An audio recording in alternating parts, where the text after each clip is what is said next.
ओम अज्ञानतिमिरन्धस्य ज्ञानाञ्जनशलाकया चक्षुरुन्मीलितं येन तस्मै श्रीगुरुवे नमः। नमो ओम विष्णुपदाय कृष्णप्रेष्ठाय भूतले श्रीमते भक्तिवेदान्तस्वामिनिति नामिने। नमस्ते सरस्वते देवे गौरवाणी प्रचारिणे निर्विशेष शून्यवादी पाश्चात्य देशतारिणे। जय श्री कृष्ण चैतन्य प्रभु नित्यानंद श्री अद्वैत गदाधर श्रीवासदि गौर भक्तवृंद। हरे कृष्णा कृष्ण कृष्ण हरे हरे, हरे राम राम राम हरे हरे। हरे कृष्ण। तो पिछली कथा में हमने श्रवण किया था, जड़ा भरत जी महाराज रहुगुण को बताते हैं परम सत्य को हम अलग अलग स्तर पर समझ सकते हैं। जो अज्ञानी व्यक्ति है वो तो भौतिक संसार को ही सत्य मान लेता है, भौतिक शक्ति को ही सब कुछ मान लेता है। लेकिन जब आध्यात्मिक ज्ञान प्रारंभ होता है, जब वो कर्म से ज्ञान में आ जाता है, तब उसकी समझ में आता है कि भगवान जो है ब्रह्म ज्योति स्वरूप है। लेकिन उसको अभी ऊपर का ज्ञान नहीं है, तो वो सोचता है भगवान निर्गुण है, भगवान निराकार है, भगवान का कोई रूप नहीं है। वो ऐसा सोचता है। वही व्यक्ति जब ज्ञान से योग में बढ़ जाता है तो उसे साक्षात्कार होता है परमात्मा का। उसकी ये समझ में आ जाता है कि ब्रह्म ज्योति सब कुछ नहीं है, भगवान का रूप है, और वो रूप मैं हर एक हृदय में देख सकता हूं। परमात्मा विराजमान है हर एक के हृदय में। लेकिन जब वो योग से भी और आगे प्रगति कर लेता है, जब वो भगवान की भक्ति में आ जाता है, तब उसकी ये समझ में आ जाता है कि सबसे परम सत्य भगवान है। षड ऐश्वर्य पूर्ण भगवान, जो 6 प्रकार के ऐश्वर्यों से पूर्ण है, तो वो परम सत्य है। अब उस परम सत्य को समझने के लिए जड़ा भरत जी कहते हैं उस परम सत्य को इतनी आसानी से नहीं समझा जा सकता है। अगर व्यक्ति वेदों का पाठ पढ़ ले, उपनिषद पढ़ ले, वेदों का ज्ञान अर्जित कर ले, तो हो सकता है ज्ञानी बन के वो ब्रह्मन को समझ जाए, ब्रह्म ज्योति को समझ जाए। योगी ध्यान लगा करके, तपस्या करके, प्राणायाम करके, आसन करके, 8 प्रकार के कर्म करके, जिसे अष्टांग कहते हैं, उसके द्वारा परमात्मा को समझ सकता है। तो तपस्याओं के द्वारा व्यक्ति परमात्मा तक भी पहुंच सकता है।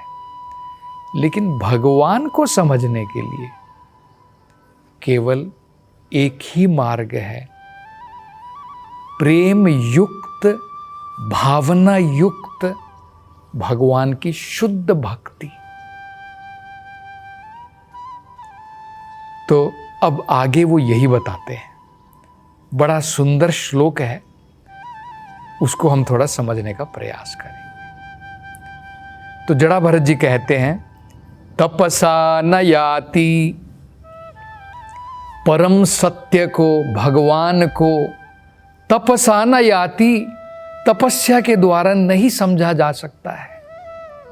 अगर कोई व्यक्ति सोचे मैं एक टांग पर खड़ा रहूंगा, सालों साल तक तपस्या करूंगा, जैसे हिरण्यकशिपु ने की थी, जैसे रावण ने की थी, और इस तपस्या के द्वारा मैं भगवान को समझ लूंगा, तो जड़ा भरत जी कहते हैं वो संभव नहीं है। न च इज्जया, इज्जया का मतलब होता है औपचारिक रूप से बड़ा भगवान की उपासना का बड़ा आयोजन करना। कई बार हमने देखा होगा अनेकों प्रकार से बाहरी रूप से हम जो है भगवान की उपासना का आयोजन करवाते हैं, लेकिन भगवान जो है बड़ी बड़ी उपासनाओं के द्वारा प्रसन्न हो जाएगा। भगवान केवल भक्ति का भूखा है, भगवान प्रेम का भूखा है। भगवान बड़ी बड़े आडंबरों के द्वारा, बड़ी बड़ी योजनाओं के द्वारा हम अगर सोचते हैं कि भगवान को प्रसन्न कर देंगे, मैंने इतनी बड़ी अरेंजमेंट की है भगवान की उपासना करने के लिए, भगवान जो है इस प्रकार से संतुष्ट नहीं होते हैं। आगे वो कहते हैं न निर्वापणात्, निर्वापणात् का मतलब होता है अपने घर बार की सारी जिम्मेदारी निभाने के बाद में संन्यास ले लेना, संन्यास ग्रहण करना। तो कहते हैं अपने घर की सारी जिम्मेदारी निभाने के बाद में आप संन्यास ले लेते हैं और आप सोचेंगे कि अब मैं भगवान को समझ पाऊंगा, तो कहते हैं उसके द्वारा भी संभव नहीं है। न ग्रहात्वा, या अगर आप सोच रहे हैं कि नहीं नहीं संन्यास लेने की जरूरत नहीं है, मैं अपने घर की जिम्मेदारियां सब बढ़िया प्रकार से निभाऊंगा, गृहस्थ जीवन के सारे नियमों का पालन करूंगा, तो इसके द्वारा तो मैं भगवान को समझ लूंगा, तो कहते हैं कि उसके द्वारा भी भगवान को नहीं समझा जा सकता है।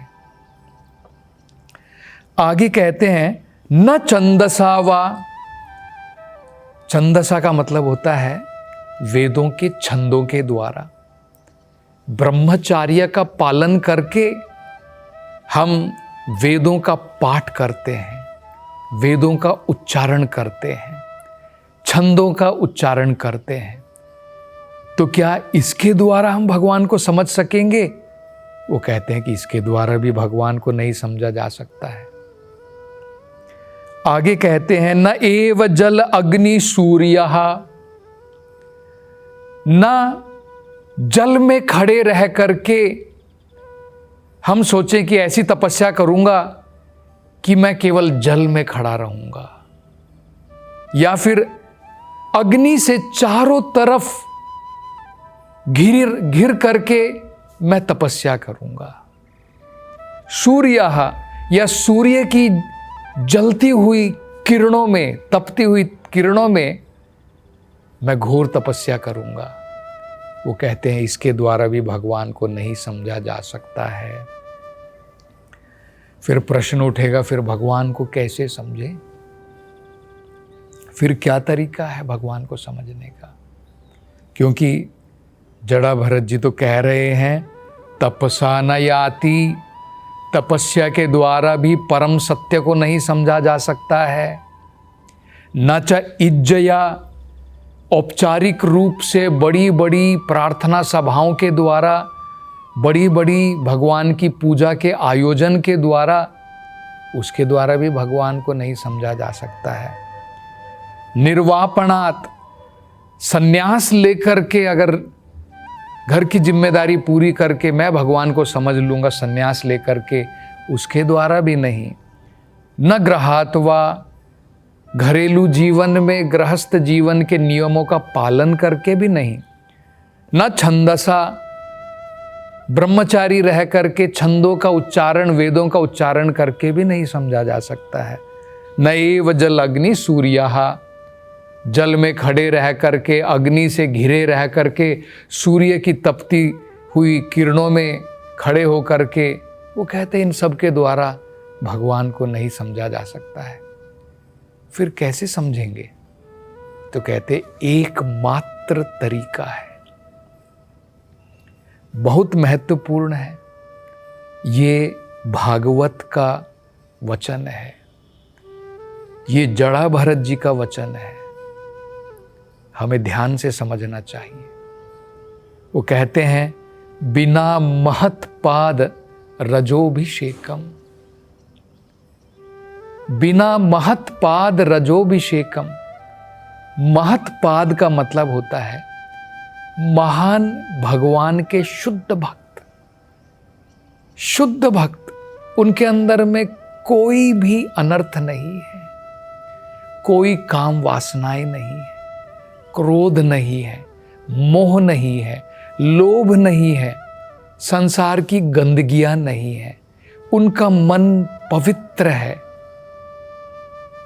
ऐसे महान शुद्ध भक्त, उनके पाद की धूली जब हम अपने सारे शरीर के ऊपर लगा करके स्नान कर लेंगे, हम पानी में स्नान करते हैं ना, उसको अभिषेकम कहते हैं। महत्पाद रजा, महत्पाद रजा मतलब महान भक्तों के पांव की धूली, रज, उसको जब हम अपने शरीर के ऊपर लगाएंगे, मतलब उनकी जब कृपा प्राप्त होगी, उनका संग, उनकी दया, उनकी अनुग्रह जब हमें प्राप्त हो जाएगी, तब जाकर के हम भगवान को समझ पाएंगे।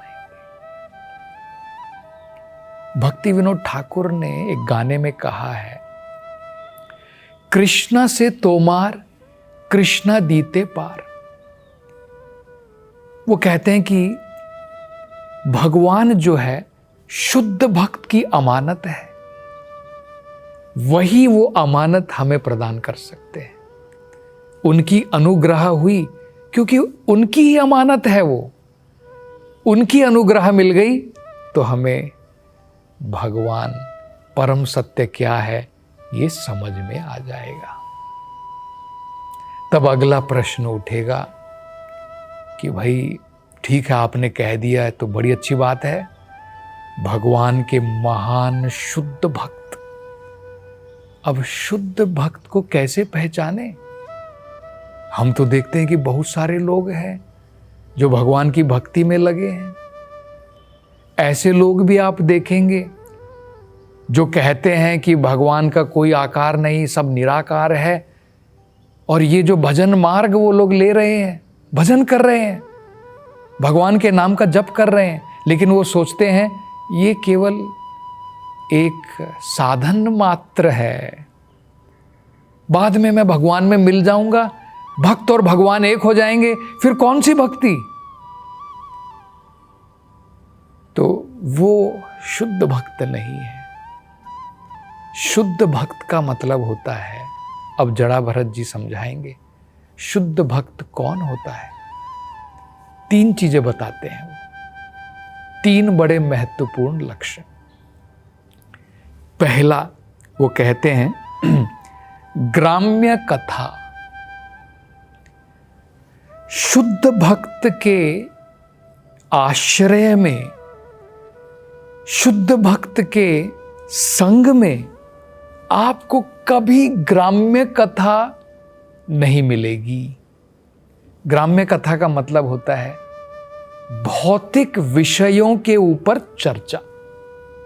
पॉलिटिक्स में क्या चल रहा है, समाज में क्या चल रहा है, ये क्या है, वो क्या है, अलग अलग प्रकार के हजारों विषय हैं। इनको सबको ग्राम्य कथा कहते हैं। तो इनके संग में आपको ग्राम्य कथा के ऊपर कोई चर्चा नहीं मिलेगी। दूसरा, तो अगर ग्राम्य कथा के ऊपर चर्चा नहीं तो क्या कथा है फिर? किसके ऊपर चर्चा? उनके संग में हमें क्या सीखने को मिलेगा? तो वो कहते हैं उत्तम श्लोक गुणानुवादः। जो उत्तम श्लोक भगवान है, भगवान को उत्तम श्लोक क्यों कहते हैं? देखिए, कई बार हम लोग सोचते हैं ना भगवान का ये नाम उत्तम श्लोक क्यों है? जिनकी उपासना उत्तम श्लोकों के द्वारा की जाती है, जिनकी महिमाओं का वर्णन उत्तम श्लोकों के द्वारा किया जाता है, उन्हें उत्तम श्लोक कहते हैं। तो कहते हैं ऐसे भगवान जिनकी महिमाओं का वर्णन उत्तम श्लोकों के द्वारा किया जाता है, केवल उनके गुणों का वर्णन, उनके रूप का वर्णन, उनकी लीलाओं का वर्णन, केवल मतलब केवल भगवत कथा या भागवत कथा, तो ये जो है शुद्ध भक्त के लक्षण है। तीसरा वो कहते हैं कि उनके संग में, ऐसे महान भक्तों के संग में, अगर कोई व्यक्ति ऐसा भी है जिसका मन अभी भी निराकार रूप पे लगा है कि भगवान निराकार है, भगवान निर्गुण है, उसमें कोई गुण नहीं है, भगवान केवल एक ज्योति मात्र है, उसका कोई रूप नहीं है, भगवान की कोई लीलाएं नहीं है, ये सब केवल भगवान जब यहाँ पर संसार में आते हैं साकार रूप सगुण रूप लेकर के करते हैं, बस उतना ही है, अंत में कुछ नहीं है। तो ऐसा व्यक्ति भी अपनी इस भावनाओं को छोड़ करके भगवान की भक्ति में पूर्ण रूप से निरत हो जाता है। ये तीसरा लक्षण है। पहला, उनके संग में कोई ग्राम्य कथा नहीं है, भौतिक विषयों के ऊपर कोई चर्चा नहीं है, केवल उत्तम श्लोक भगवान, उनकी लीलाओं, उनके गुण, उनके रूप का वर्णन मात्र है। और तीसरा, ऐसा व्यक्ति जिसका मन अभी भी ब्रह्मन में लगा हुआ है कि नहीं भगवान तो निराकार है, निर्गुण है, वो व्यक्ति भी उन भावनाओं को छोड़ करके, त्याग करके भगवान की भक्ति में पूर्ण रूप से लग जाता है। तो कितनी सुंदर बातें जो है जड़ा भरत जी बता रहे हैं, और आगे वो क्या बताते हैं इसकी चर्चा हम अगली कथा में करेंगे। हरे कृष्णा।